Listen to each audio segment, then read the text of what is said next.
And here we are again, yay! Today we're going to talk about Winter TBR. So these are the books that we really hope to get to either December, January, or February. So, Winter TBR, yay! Let's get started. Woohoo! Why don't you give us your first book? Me? Yeah, I know. Let's go. My first book, well, no particular order, will be False Gods by Graham McNeill. This is the second book in the Horus Heresy series from Warhammer 40,000. 40K is what most people usually call it. The setting is Warhammer 40K. And the Horus Heresy is an event that happens where basically it's like a big betrayal. I mean, like, think of like God and Lucifer, you know, the fallen angel, that kind of scenario, but in a science fiction / fantasy setting. I've always loved this series. I actually started reading Warhammer 40,000 because of her. She was at Barnes & Noble one night. I said, hey, pick me up a cool book, based on its cover, if you think I would like it. And she picked up the Eisenhorn omnibus, which is an omnibus is one book, but it has like 3 books in it. Well, that book had like 3 books in it, plus I think 2 or 3 short stories, which I just absolutely fell in love with as far as like Dan Abnett's writing and the setting and everything. It was really cool. You said pick up a book that's fantasy that you think I would like, is what you said. Those words. Okay. And I picked it because of its cover, because it does look pretty dang cool. And I'll put a picture, yeah, somewhere around here of it is a cool looking the book. old cover. So I totally judged a book by its cover for sure. Yeah, and in cases like that where it has like this awesome artwork, I think it's the best way to judge a book if you don't know anything about it. I can't stand those current artwork on books that are just like the author's name real big and like pastel colors, and then the subject of the book, and it's some other bright color in the background, or maybe a tree, and you're like, I don't want to say like back in my day, because I'm not one of these old people, but like, I can't stand those kind of covers that give you no idea what the book is about unless you turn it over. And then you go to read, the synopsis on the back of the book, and there's not one. It's just a bunch of people like, oh, this book was great. Oh, California Times review, and all that. I'm like, can you just give me a cool cover that has something to do with the books or the story, and then, what is happening? Why do I have to like leaf through the book to find out what it's about, on the inside cover or the dust jacket? Those are the worst. I don't care about what all these people say about the book. I don't know them. Their opinion has no value to me. Terry's thoughts of the day. Hey, whatever. But this is cool. You like science fiction, check out Warhammer 40K. There are very specific like terms and diction used in this setting, so that would be the only handicap you have coming into it. I would start with Eisenhorn, actually. The Eisenhorn omnibus that like she got me. Cover's different now, but it's still a really good book. Highly recommend that. Or Gaunt's Ghost series, which is by the same author, Dan Abnett. But if you like human level sci-fi with basically army elements and different theaters of war and epic scale battles and political intrigue or military / political intrigue and stuff, Abnett is your man. Definitely check him out. 5 minutes later. My first book, it's not really a book, but it's a trilogy. It's called the Mistborn Trilogy by Brandon Sanderson. I've actually read the first one, the Mistborn book, the first book. It's called Mistborn. The Well of Ascension and the Hero of Ages are the other 2, and I'm hoping to finish this series before the end of winter season. It's about a girl who is very magical. They're able to mess with metal objects, and all kinds of metals are able to bend it into the will of, and they're all different kinds of magic. So like if you're using, this kind of metal, you can do this, and this kind of metal does this. So they're not, and the rules and everything about the metals and the magic are really, really cool. It's really interesting. It's not just like, hey, I'm magic, so I could do whatever I want. This setup is pretty awesome. So I'm hoping that it gets better as I go along. The first one was decent. It was good, but it wasn't like holy crap, I must read the next one. Because I read The Mistborn like a couple months ago and I haven't finished it. I do want to. I just haven't. So I hope to finish it this season. My second book is a huge change of pace. I'm going to read the poetry of John Donne.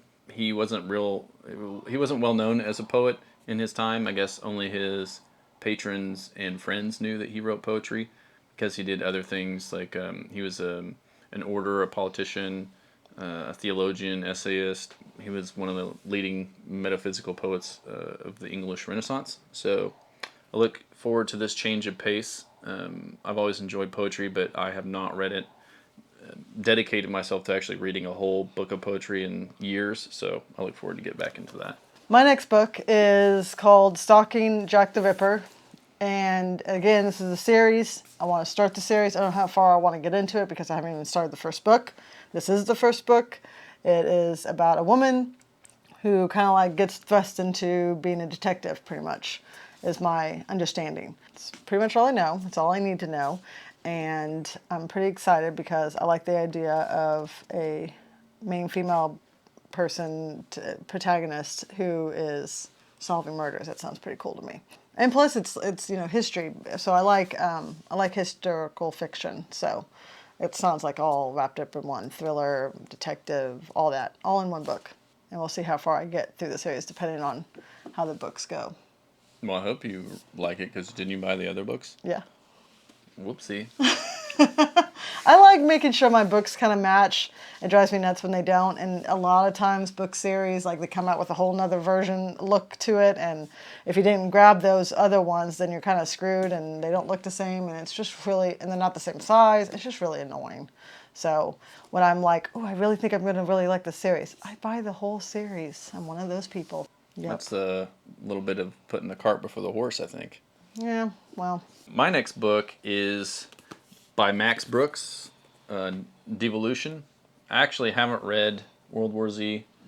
I was kind of super tired of the zombie subgenre at that point in time, actually for a long while. The Cell. I read The Cell by Stephen King. I don't know if I mentioned this in other videos, but that book sucked. Yes, and that was basically zombies, and I think that's actually what like subconsciously put me off from reading zombie novels anytime soon. So hopefully, I skipped World War Z. If I like this, maybe I'll read it. I'm over that zombie discrimination, whatever you want to call it.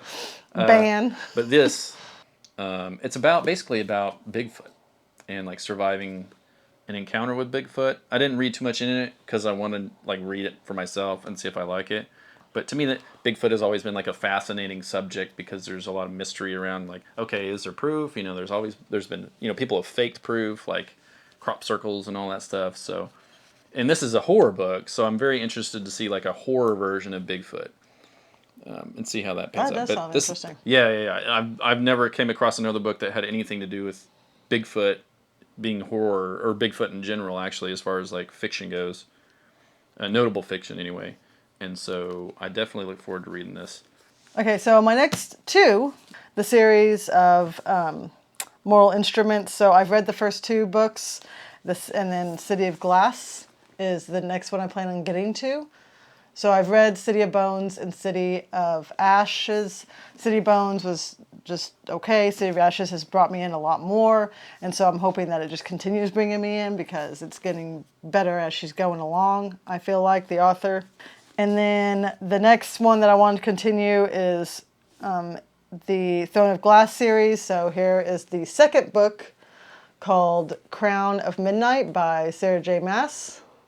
The first book, she is the king, like puts her in a competition because he needs a new bodyguard. He's trying to find the best of the best. She's in this competition and people start dying.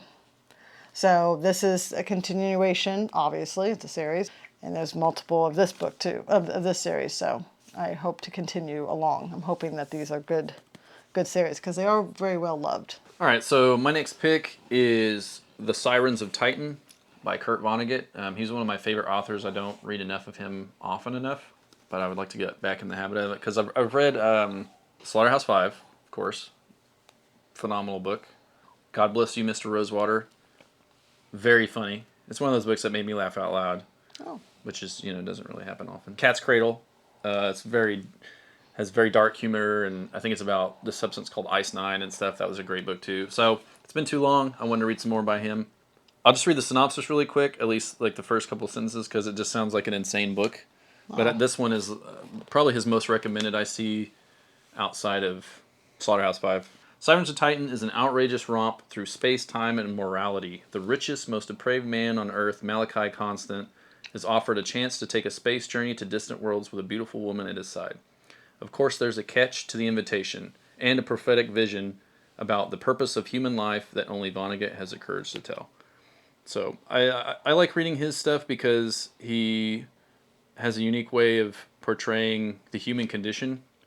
He actually was involved in World War II, so his writing on the destruction of, is it Dun? It's not Dunkirk.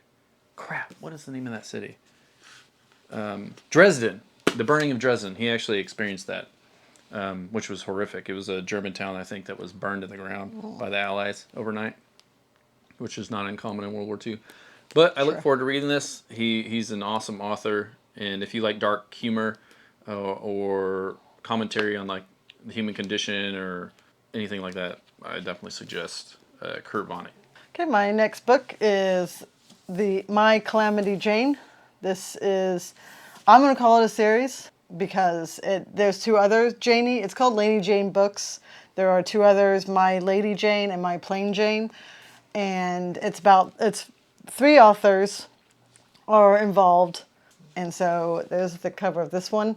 The other 2 are fantastic. I love them quite a bit. I think it's like, it takes historical fiction, non-fiction. It's actual real characters and real life, but then they make them it makes them fun. It kind of has a little twist. So like, My Lady Jane was about people who could turn into animals and so forth. So like, that's the kind of twists that there are. So this is a Western version of it, of a Jane book. So there you go. All right, and my last pick Dun, dun, dun. is In the Weeds by Tom Vitale, I think is how you would pronounce that. That's kind of a cool cover, I think. And that's Anthony Bourdain, deceased. I was a huge fan of his work, especially No Reservations. I probably watched that series when we had cable. Mm-hmm. I don't know. I would record it and then watch it later. Probably watch that repeatedly. And then his other show, Parts Unknown, that's it. And when he died, I was actually sad. I was genuinely sad for somebody I'd never known before. I've always liked his work, and his alleged suicide was kind of shocking. I know he struggled with alcohol in the past and drugs, and he was very conflicted about his popularity or his celebrity. This should be an interesting perspective because it's this guy, I think, and it's his experience being on the crew and traveling the world and some of the hectic situations they got into while filming these shows. Because I know when they were in Iran and 1 or 2 other places that they very nearly got involved in some battles or something. It should be a pretty good book. I've always been a fan of Anthony Bourdain and look forward to reading someone's perspective on spending time with him and whatnot. That's my last book, but I definitely look forward to reading it. My last book, suspense.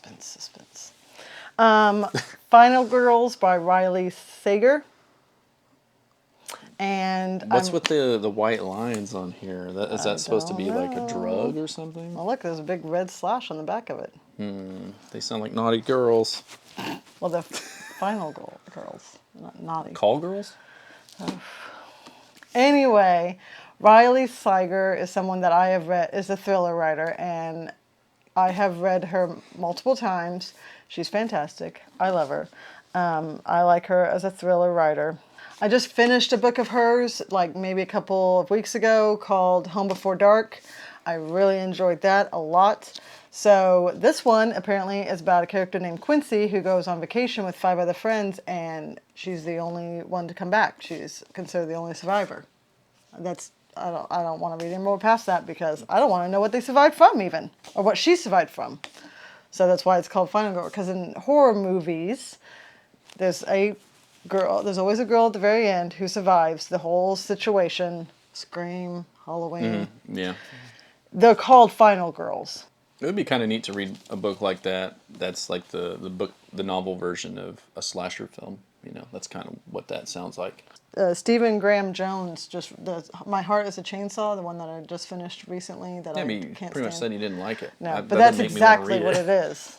I mean, that's exactly how it is. It's a girl who is obsessed with those kind of movies. No, I don't mean like interested or obsessed with the movies. I mean a novel version Of similar those to like movies. Scream, That's a good idea. where you go through these different point of views of these characters, and then it ends up on the last one, and she's the survivor or he or whatever, facing off with the killer or just escaping with their life. Either way, Either way. I think that'd be Well, maybe that's interesting. what this is about. So if you guys have any suggestions concerning that idea or interest in that type of book, if you know any titles, let us know, because that sounds like That does actually sound interesting. Maybe that's what this is. We'll find out. But yeah, so that those does are sound cool. our to be read for the season, the winter Of season. winter. Hopefully we enjoy them. I think we will. I know I'll probably enjoy mine for sure, especially the Bourdain one and Vonnegut. You can't go wrong. You really can't go wrong with anything I picked, I don't think. Can't go wrong for you. For me, yeah. Like Kendra would never read the False Gods book, so No. it's just not something she's interested in. That's it. That's all. If you like the video, please. That's all she wrote. Click the thumbs up. If you're not subscribed, subscribe. Ring the bell notification thingy. Hopefully they don't add more buttons that we have to ask people to click on, because it seems like it's A lot already. Yeah, it is. I would think liking the video and being subscribed would be enough, but apparently you have to click this thing to even get notified that the people you're subscribed to are putting out new content, which doesn't make any sense. They should just get notified automatically. Yeah. But here we are.